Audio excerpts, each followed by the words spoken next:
Well, thank you very much. Did anybody manage to get along to the London Olympics? Hands up? Yes, excellent. Anybody get to the velodrome? A few lucky people got to get to the velodrome. I know every country has its own focus when it comes to Olympic sports, but here in the UK, we started to get very excited about all the ones that involve sitting down, you know, the rowing, cycling. Just in case you weren't paying attention, the eventual gold medal tally from the velodrome was Great Britain, 7 gold medals. The entire rest of the world put together, 3 gold medals. This isn't bad from a small island nation. And in the cases where gold medals weren't won, I think in one case the team broke the world record. In another case they won silver, in another case they won bronze. So the near misses weren't bad near misses. Very impressive. And I wondered to myself, what's the secret? How did they do this? And for a while I thought, well, the secret's obvious. It's, have you seen Chris Hoy's thighs? They are really about that big. And I thought, no, it can't just be about 1 or 2 incredibly gifted athletes, because the whole team has been so successful and has continued to be so successful. So this is something about the way the team has been run, something about the way it's been managed. And we now know the answer. We now know why the British cycling team was so successful. It was all because of a man called Matt Parker. Now, Matt Parker is responsible for the hot pants. You heard about the hot pants? So, Formula 1 tyres, you may know Formula 1 tyres, they need to be hot to achieve peak performance. And that used to be a problem. You used to have to drive them around a lot to get them hot. And then some bright spark came up with the idea, well, why don't we just put electric blankets on the tyres, warm them up, and then they'll be at, or at least close to, operating temperature when they actually get put on the car. And it's really the same thing is true about Chris Hoy's thighs. So, I know you may think I have an unhealthy obsession at this point. So he warms up. All of these amazing athletes, they warm up, they get their muscles to peak operating temperature, and then they get on the bike, and then they wait. They have to wait, and wait, and wait, and the muscles are cooling down. So Matt Parker said, well, we could just use the same trick, electric blankets for the athlete's thighs. So they made electrically heated pants. And they put them over the top of the traditional lycra.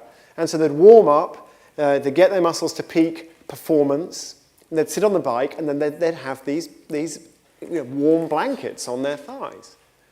And then just before they were ready to go, the pants would come off, and the gold medal was as good as won. That was Matt Parker's contribution. Actually, not his only contribution. Matt Parker also taught the athletes to wash their hands. He said the Olympics is a global event. People are coming from all over the world. You're going to meet a lot of people. You're going to shake hands with a lot of people. Who knows what germs they may be carrying with them? And it doesn't take much. It doesn't take more than a heavy cold to bring your level of performance down. Just a little touch of some kind of illness could be the difference between a gold medal and nothing at all. So wash your hands, including the thumbs. People always miss the thumbs. Matt Parker taught the athletes to always travel with a proper sort of orthopedic pillow. You don't want to be cycling with that little crick in your back. It was Matt Parker who figured out that if you rub alcohol on the tyres of the bikes, you clean off that tiny layer of dust. And that tiny layer of dust is causing the cycle tyre to slip as you come out of the blocks. Just a little bit. Just not quite enough friction, not quite enough acceleration. Rub the alcohol on, you might get 1/1000 of a second. and 1,000th of a second might be all you need. And it was Matt Parker who pointed out that in most of these Olympic sprint competitions, there's 1 hour between the semi-final and the final. Just 1 hour. He called it the golden hour. He said we need to focus a lot of research attention on helping athletes to recover in that hour. What is it going to take? Is it ice baths? Is it a warm massage? Do you need to be completely still and resting? Do you need to keep warm, to keep gently cycling? What does it take to maximize your recovery time? And there was a big focus on all the different little tricks that could be used. And you'll see, if you look at the times, again and again and again, the British athlete goes faster in the final than in the semi-final. And the foreign athlete, also known as the silver medalist, goes slower. Matt Parker's job title was Head of Marginal Improvements. I just love the idea that by taking a process, by breaking it down into its component parts, by trying to figure out all the different ways in which you can make things work just a little bit better, you can, when you add it all up, turn all of those marginal improvements into something that really matters, into an idea or a set of ideas that really matters. And of course, this is a very controversial idea in some quarters, and it's entirely uncontroversial in others. I suspect that in this room, it's pretty uncontroversial. It's all about iteration. It's all about sort of testing something out quickly and bringing it back and fixing any problems. A/B testing. I mean, A/B testing is, politicians have never heard of A/B testing, never even heard of the proper term for A/B testing, which is a randomized controlled trial. They haven't heard of either of those things. But most of us have heard of them. Most of us think of them as not only good ideas, but just really pretty basic. That's just the way you do things. But not everyone understands that. And I wish more organizations used A/B testing, used randomized trials. I wish governments used randomized trials more often. If we could A/B test what goes on in a classroom, or how people fill in income tax forms, and how you could simplify that and get people to be more honest in declaring their income. That would be terrific. That would be tremendously important. Because as Matt Parker proved, when you add up all the marginal gains, you get somewhere very important indeed. There's just one thing that worries me. There are some innovations, really important innovations, vital innovations, you just can't get to through a process of marginal improvements. And I've become convinced that the techniques involved in finding these marginal improvements are so powerful, are so easily accessible, are so easy to understand, are so attractive, that it's easy to forget this other class of innovation entirely. This other class of innovation is much riskier. It's much more challenging to individuals. It's much more challenging to organizations. It's easier just to forget all about it. But we can't. We can't let ourselves forget about it. Let me give you an example. Go back to the early 1930s. The British Air Ministry commissioned a design for a new fighter aircraft. That was a weird thing to do. It was a weird thing to do for a number of reasons. One of the reasons it was weird is because the design was so ambitious. This plane was going to fly faster and carry more armaments and have a tighter turning circle, be more maneuverable than anything that had come before. That's okay, that's a stretch target, that's fine. Also, commissioning a fighter aircraft. Why would you do that?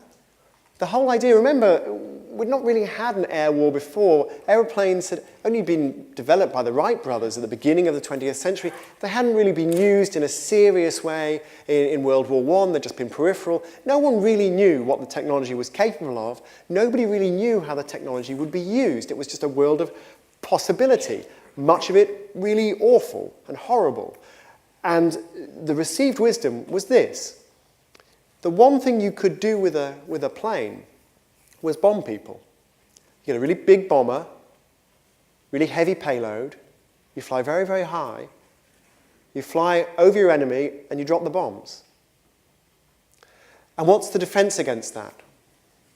There's no defense against that. Radar hadn't been invented.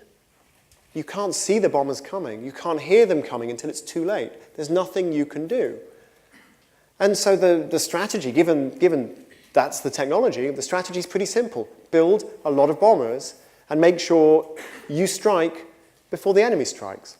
Why would you build a fighter? It's a completely useless piece of technology.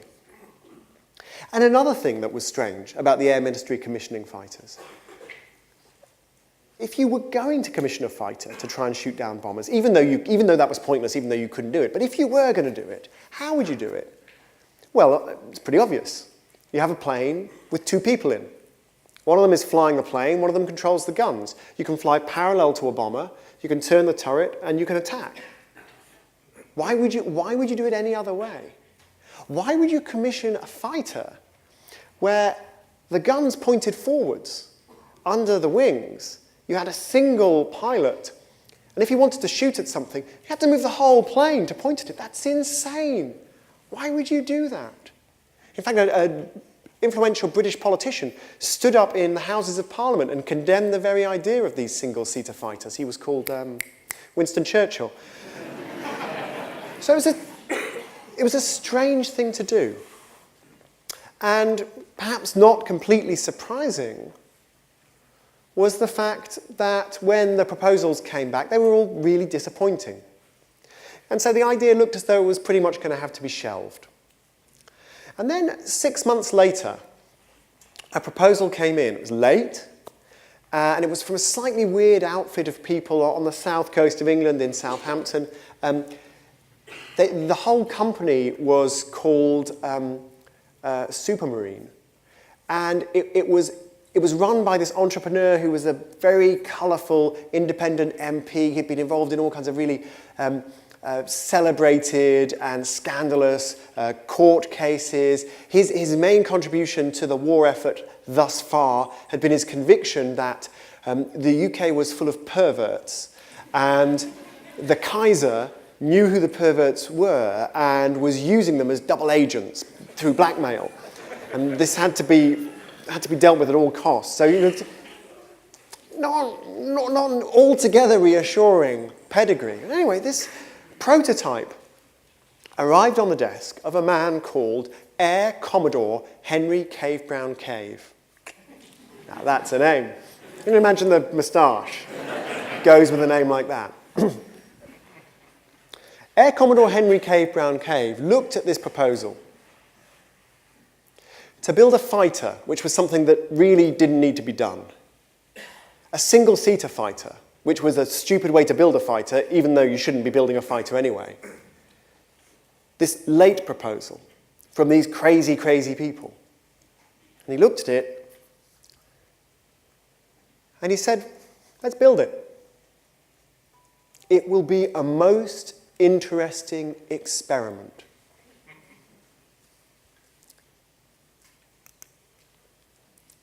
This is the fighter. It's called the Spitfire. One of the most admired military planes in history. Men came from all over the world just to fly this plane. They came from Australia, from California, from Canada. The Germans knew it was a good plane too. So the German plan in the Second World War was, with overwhelming air superiority, they had nearly 3,000 planes. The Royal Air Force had 300 Spitfires and 500 Hurricanes. That was pretty much it. 3,000 Luftwaffe planes were going to come over, destroy the Royal Air Force, and having destroyed the Royal Air Force, there was nothing preventing the German Navy from just sailing across the Channel and a full invasion, and there wasn't much the British could do about that. The stakes were pretty high. There were 450,000 Jews in the UK at that time. Many of the scientists who worked on the Manhattan Project later were in the UK at that time. And the Spitfire, and the Hurricane as well, these two planes were such amazing planes that they fought off the Luftwaffe. And so there's this very, very awkward conversation between Hermann Goering, the head of the Luftwaffe, and Adolf Galland. Adolf Galland was this great German fighter ace. And Goering, the Luftwaffe are getting their backsides kicked by this thing. And Goering says to Galland, what do you need? What do you need to destroy the Royal Air Force? And Galland says, Spitfires. You can imagine the tumbleweed blowing through the room at that time. So it's an exaggeration to say that this was the plane that saved the free world. It's not a big exaggeration.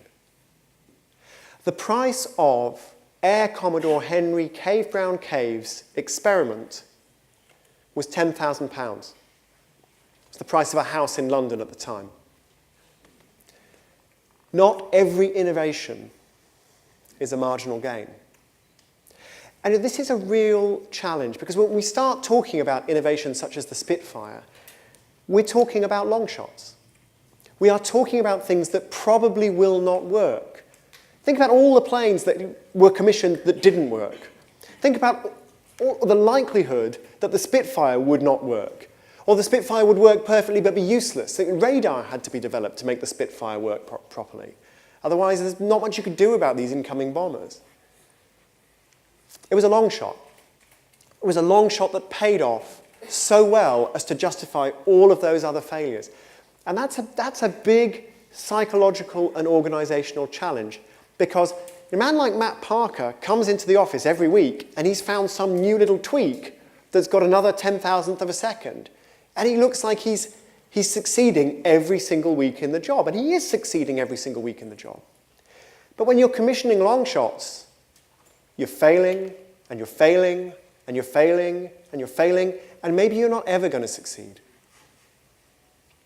And we are not good at dealing with that.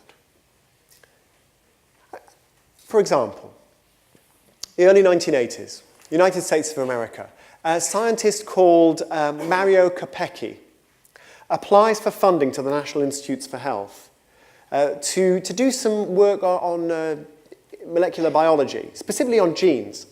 What he wants to do is to take a gene from a mouse genome, to knock it out, and to replace it with another gene. Now, that's the equivalent of walking into a medium-sized bookshop and finding a single book, a single page on that book, a single sentence on that page, and replacing it, but all at a molecular level. I mean, you need more than a magnifying glass and tweezers to do this. This is a big deal.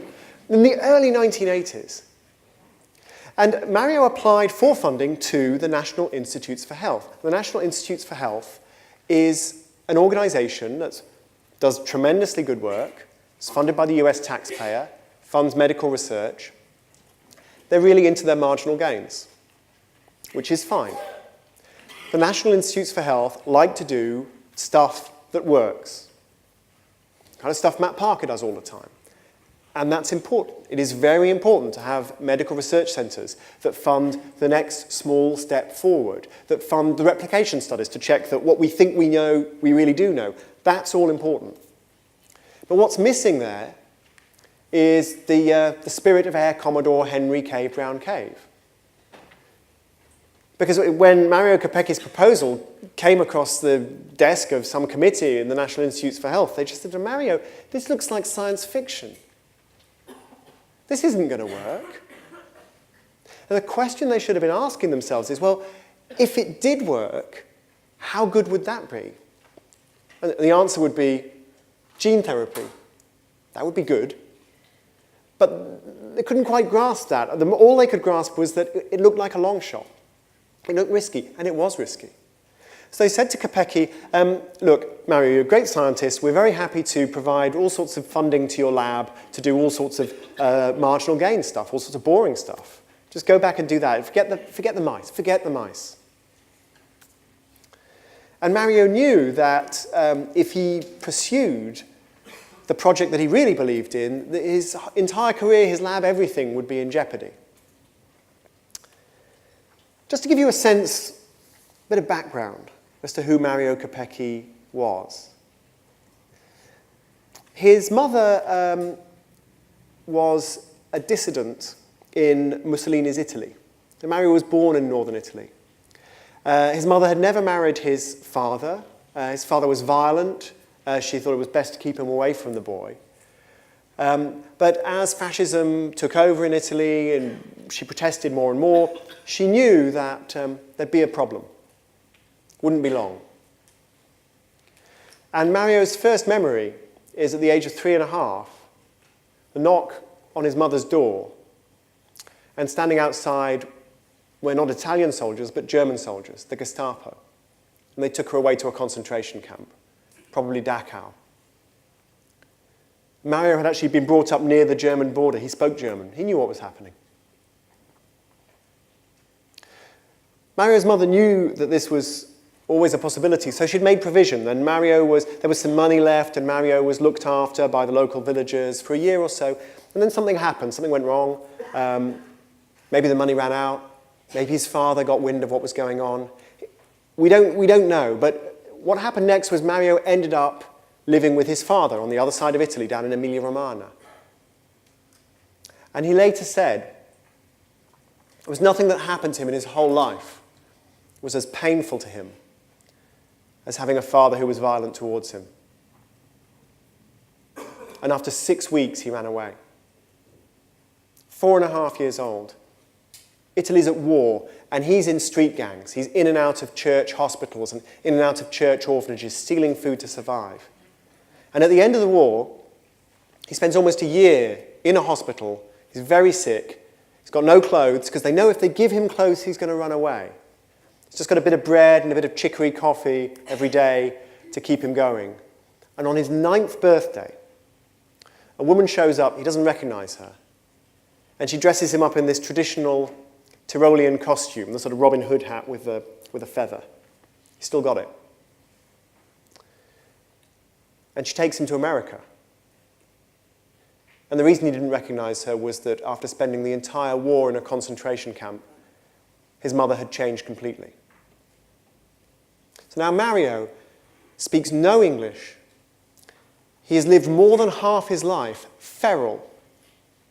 And suddenly he's dumped into the American education system. So you can figure out what happens next. He goes to Harvard.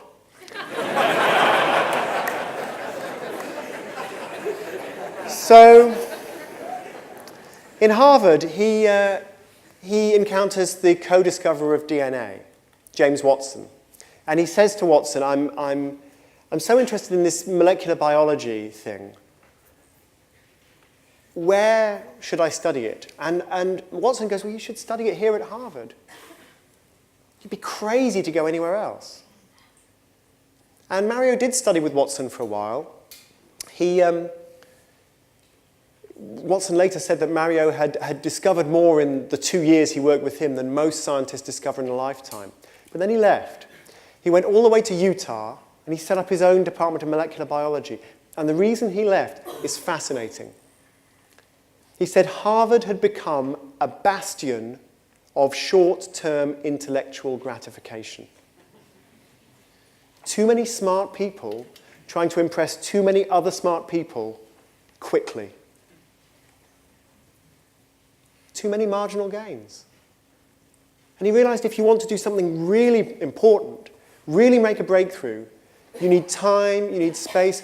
Of course, you need to maintain your intellectual connections, but you need to free yourself of that pressure to deliver on a daily basis. So you know what? You know the end of the story. Mario gets the ultimatum from the National Institutes for Health. Mario takes the money. Mario spends it on the knockout mouse. Mario is successful in knocking out the mouse genome. Mario wins the Nobel Prize for Medicine in 2007. You know how the story ends. This is the way these stories always end. But what I want to leave you with is the thought that this isn't fair. It's not okay for the rest of us to say we are happy to enjoy the benefits of long shots, but we want the individual innovator to take all the risks. We're not willing to take the risk with the way we spend our taxpayers' money. We're not willing to take the risk by voting for politicians who are willing to fail. We're not willing to take the risk in organizations. It's always on the individual. And the truth is, when individuals invest in long shots, the long shots almost always fail, and that is often it for that person's career. We owe it to people like Mario Capecchi, to people like Reginald Mitchell, the designer of the Spitfire, to share the risk a little more than that. Thank you very much.